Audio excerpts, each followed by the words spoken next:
The Scarlet and the Cream Husker podcast is back for another season. It is myself. We have the man, Kenny Cheatham, right here joining the team. And as always, our recruiting guru, Mr. Matt, the Schwami Sass. What's going on? How you guys doing? You guys ready? Doing all right, yeah. Beer in hand, man. I'm ready. I'll tell you what, this is it, guys. I mean, this really is it. It's the year everybody's been talking about for Frost, year 4. He don't do it now. Is he ever going to do it? What are your thoughts, Kenny? Go ahead. Is this going to be Frost's year? Looking at the schedule, I think it's going to be a little bit tough for them, but I think this year being the 4th, because I think it takes every coach a good 4 or 5 years to finally start getting something into their system, implementing their program, getting the players that fit what they want to do. I think it's going to be a decent year. Hopefully we get 7 or 8 wins, but who knows what can happen. Hell yeah. Matt, what are your thoughts? Is this going to be it? Are we going to compete for our division this year? I still think we're a year away. Like Kenny said, the schedule is it's brutal. I think they ranked us like the second hardest schedule in the country. Yep. Yeah. I mean, pretty much our first 8 games, we need to walk away with about 6 wins to even get a bowl. Because after that, it's going to be tough. November is going to be really, really tough. It's a gauntlet. It really is. I mean, we have not been handed any favors since joining the Big Ten. That's for damn sure. They hate us. our scheduling, they've been whooping our ass with the scheduling. That's for damn sure. We're the outsider. We're the outsider. Yeah. And Maryland and Rutgers have joined after us. Why can't we finally be? We've been initiated. I think we've taken our lumps. I mean, come on. Maryland and Rutgers, they're not a known school, so they're not carrying them up against Ohio States and the big powers. So that's why. Yeah, I think loves seeing Ohio State whoop up on Nebraska. That's why we played them. What? 4 of the last 6 years, I think. Yeah, we're constantly playing them. We're constantly playing Ohio State, and I'm like, this year we don't. Yeah, I'm like, where's Maryland? Where's Rutgers? Where are these other schools more often? But it's like Ohio State. Like you said, the last couple of years, we're either there or they're in Lincoln. Yeah. Yeah. But we shouldn't run from that anyway. You should take that challenge. I mean, we got to. But the point is, when I looked at the schedule and I saw when it came out, I said, whew. I just went, wow. Who has a tougher schedule than that? There's one other school, but I can't remember who it is. I can't remember who they said it was either. I want to say it was an ACC school, but I think it's Vanderbilt. Was it Vandy? Yeah, the only reason why is because they play in the second. They have to play Georgia, Florida, Alabama. Ooh. I mean, all in the same season. God. So it's like, wow. No wonder they're always bad. Brutal. Hey, speaking of the SEC, I mean, a little bit off topic of Husker news, but hey, Texas, Oklahoma has sent their letter of intent to join the SEC coming in 2025. They're in for awakening. I think so too. I think Texas is going to be put down. Yeah, well, I mean, we'll see. I mean, wait, they just have a brand new coaching staff. We haven't even seen them play one game yet. I just have a feeling about that for me, it's not Nebraska bias. It's just something with Oklahoma following Texas. If people can recall, it's like, where's your backbone at? Because if people can recall, when Texas was talking about joining the Pac-10, when all that shit happened years ago, who was saying they're going to wait to see what Texas do? It was the University of Oklahoma. Why are you basing your program off what the University of Texas does? You're strong enough. You're a national brand. You should be able to move where you want to. Stop basing your program off the University of Texas. It makes no sense to me. Just following the money. Right. That's what it's boiling down to anymore. That's how I look at it. The NCAA assholes, man. That's all it is. It's all about the dollar sign nowadays. Yeah, I say NCAA assholes. It's from one of my favorites, the program. It was Alvin Max. That's what he called the NCAA, and I thought it was hilarious. It stuck with me, so that's what it is. Hey, I hear you, brother. All right, so we got to talk about, obviously, the elephant in the room, the allegations from the NCAA assholes against Scott Frost and the program. Matt, I guarantee you've kept your ear very close to this. What is going on? That's all bullshit, I think, to be honest. I mean, you never know. They'll probably find something, but is there going to be like massive penalties. I don't really see it happening. I mean, maybe, but we just got to wait and see. I'd rather know who the whistleblower is. Who ratted? My guess would be it's Rutledge. Oh, but boy. I don't know. Anyway. I've heard about it. I haven't dug into it, in depth.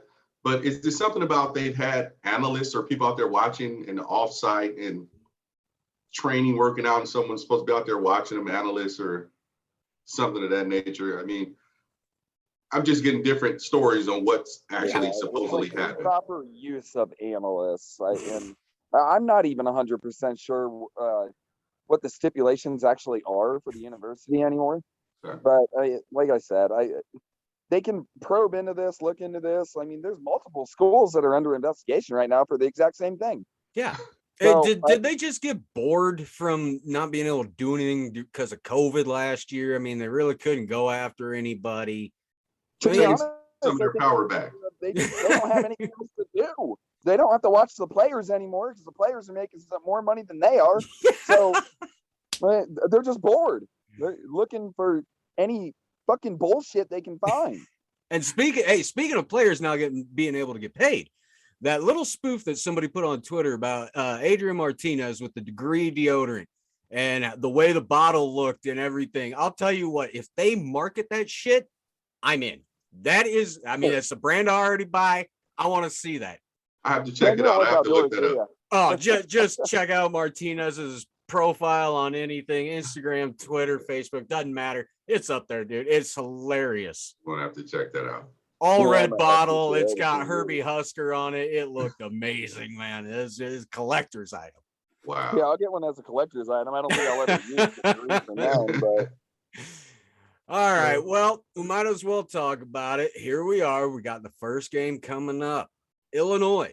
It's been a bit since Nebraska's had, a season opener that is also a conference opener. So how much does this really mean to the season? What kind of a tone is this going to set for the season? Because Illinois, they can shock you. You don't know what you're going to get out of them anytime. Doesn't matter week to week or season to season. You don't know what you're going to get out of them. So Kenny, how detrimental is this win to set the tone the rest of the season? I think it's a huge tone setter for the season. I mean, if you beat that, they're having a new coaching staff. So I think now is the time to take advantage of them coming into the season. And I think if they get that win, it'll start them off on a good foot. We have to look at the last couple of years. We had the game that was rained out because of the storm. Yep. How did that season roll? Last year with COVID. How did that season go? I think going to the Big Ten, they'll have their first win if they get it under their belt going into conference play. And I think it can build the team up. I really think our defense is going to be good this year. It's just if we can get that offense with that defense, but we're give a lot of teams problems. Hell yeah, I agree. Matt, Illinois, they seem to play us tough every single time. They're almost becoming like Northwestern every damn year, which is getting ridiculous as well. We'll get to that later this season. But Illinois, I mean, seriously, we don't know what to expect out of them. Could they give us trouble going into this very first game? No, absolutely. Under a new coaching staff, and it's a coaching staff that actually knows the Big Ten. It's Brett Bielema. He used to coach at Wisconsin. Yep. I mean, they manhandled us last year. Yep. We were not ready for them. No. Shocked the hell out of me. I couldn't believe the final score of that game. You weren't the only one. I also think we're immensely more talented than them. Yeah. I think we're better coached, at least for this year. Yeah. Just because, we have the talent that Frost wants right now. I do see us winning this game. And I mean, probably a little bit closer than people think, but I mean, the ceiling, I'd say maybe a 2-touchdown win. Mm-hmm. But on the low side, it could be a loss or maybe just a really close pull, just barely pull it off kind of win. Maybe an overtimer. No, I don't think it's going into overtime.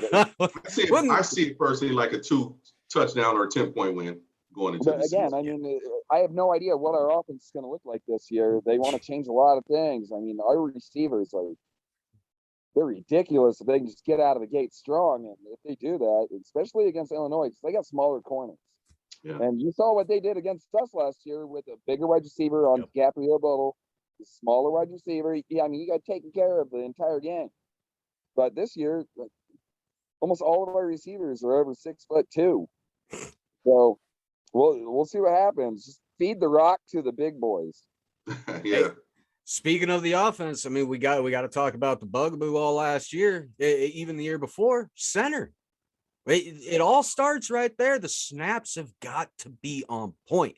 Now, if they're not, how long does Frost wait to just say, fuck it, this is not going to work?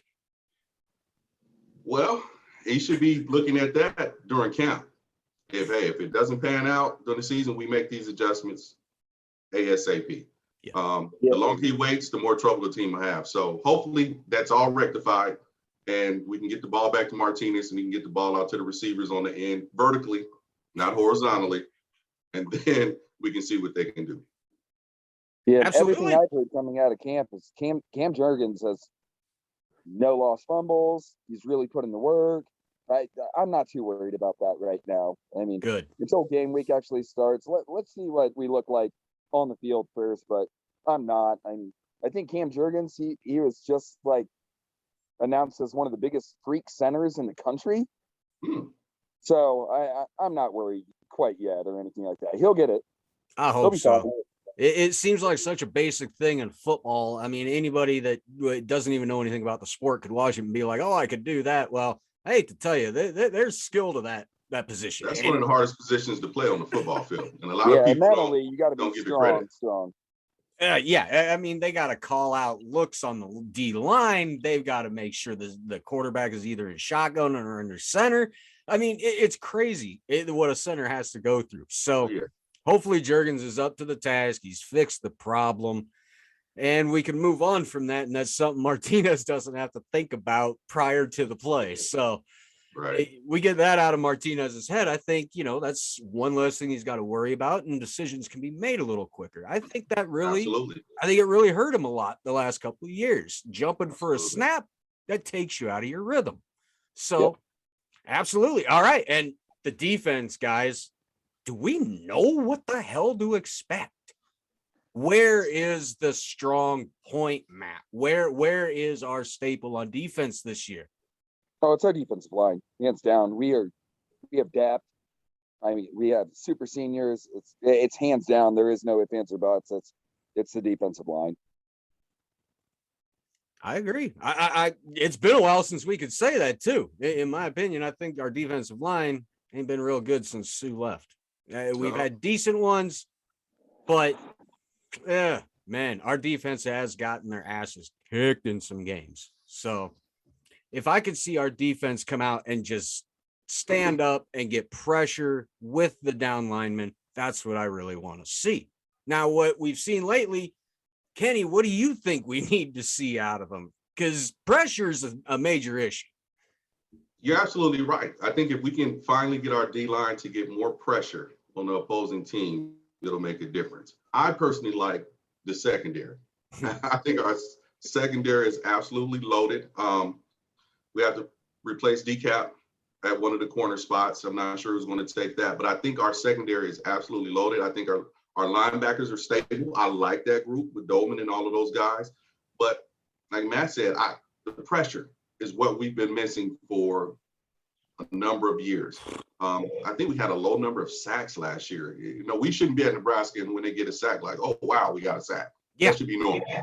That should be normal standard procedure for us. Yes.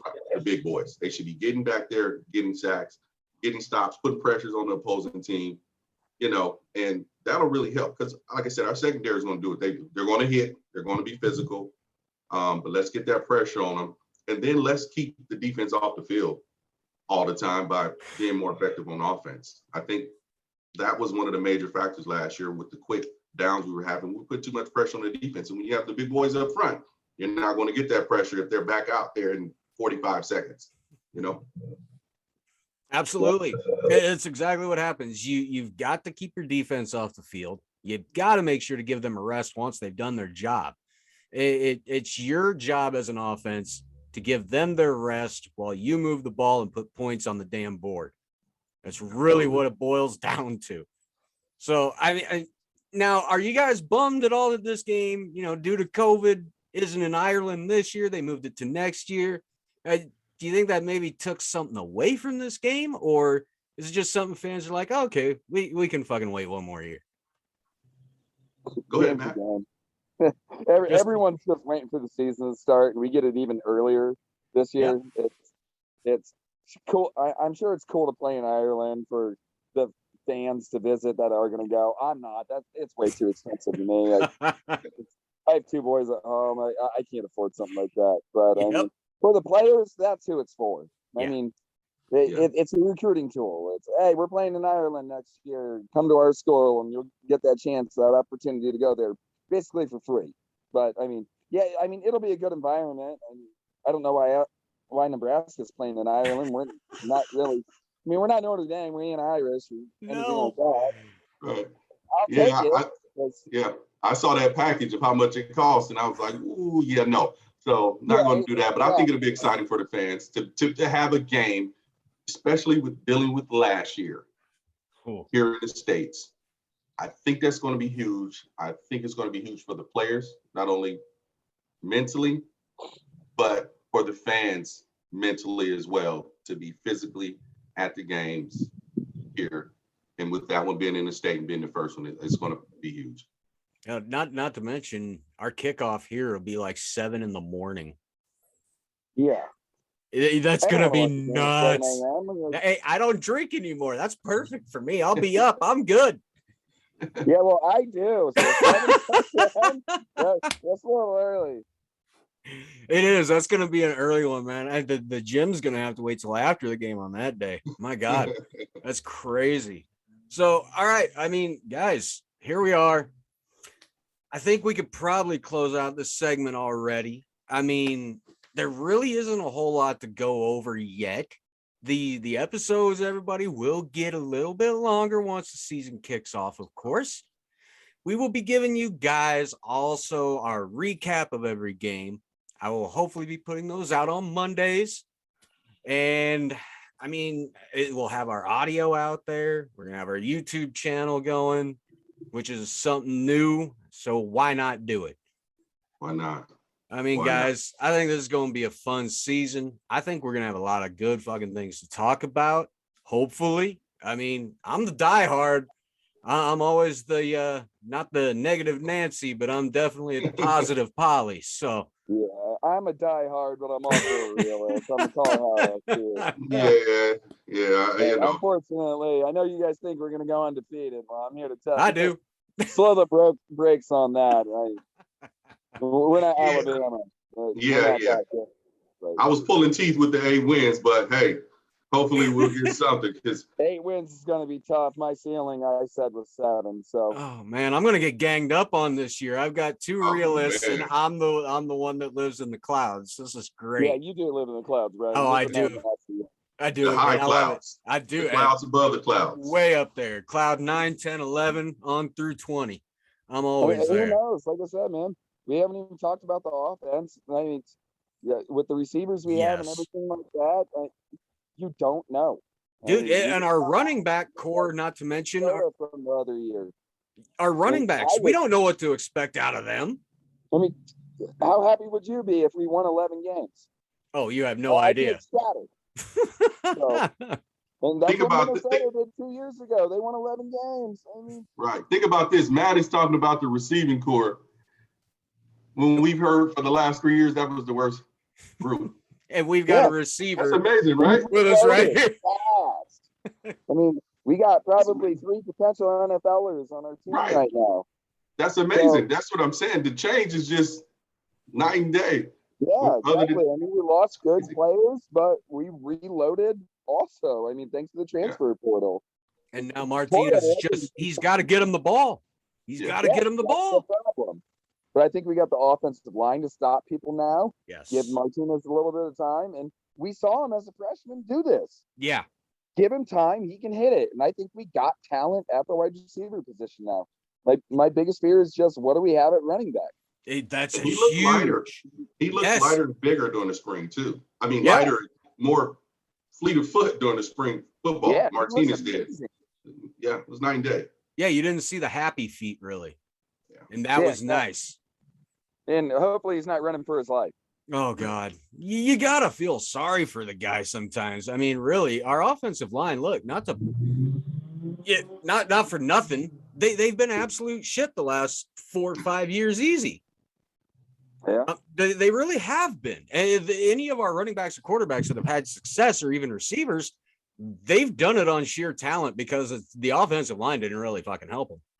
no, they didn't. But we weren't a Big Ten ready offensive line. I think now, I mean, we do. We have the size, got a little bit of depth, other than, of course, what is it? Right tackle, I believe.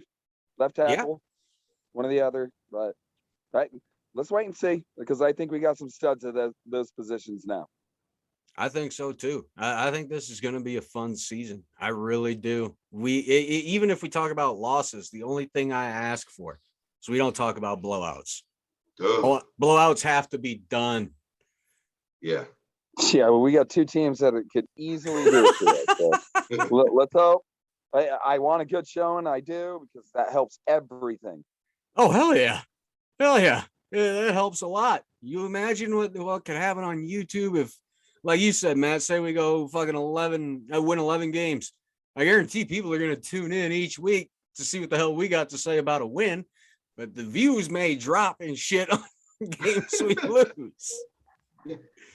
It just happens that way. So, shit. So, guys, here it is. First episode of the season, 2021. And once again, Kenny, I got to thank you for joining the team this year, man. No problem, brother. I'm here. So get ready. This has been nice. Oh, man. Once the game start, oh, my God. So, yeah. Anyone got score predictions for Illinois? Yeah, we got to do that. We've got to give those out. Kenny, go ahead. You give us the first one. 31-21. I like that. Matt, what you got? Roughly right around where I was thinking. I was thinking more around the lines like 34-21, something like that. So, like I said, 2 touchdown win. Mm-hmm. All right. I'll stick with the 2 touchdown win. I'll say 35-21. Yeah. You saying no field goals? Yeah, I'm saying no field goals, because there's another big question mark.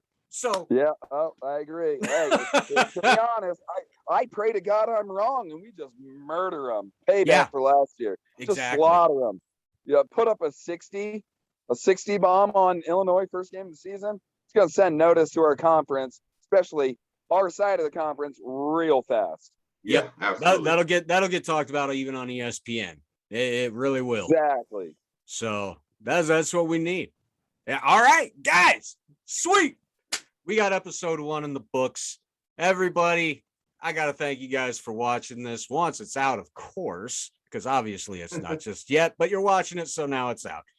So what we got going on is we got our own YouTube channel now. You'll be able to find this. I am switching from the Libsyn podcasting to Podbean. I will be doing that later on this week. So that way we'll be found on Podbean. We'll be found on Apple Podcasts, Spotify, take your pick wherever you find podcasts. So I got to thank, obviously, the Killigans providing us our music for this as well. And I got to thank our Swami, Mr. Matt Sass, for being here today. And, of course, our new addition to the team, Mr. Kenny Cheatham, former wide receiver from Nebraska and national champion. Oh, yes. Thank you, gentlemen. Absolutely. We'll close it out here, and hopefully we're talking about a hell of a win come this next week. You guys take care. All right, brother. Have a good day. You too. Brian.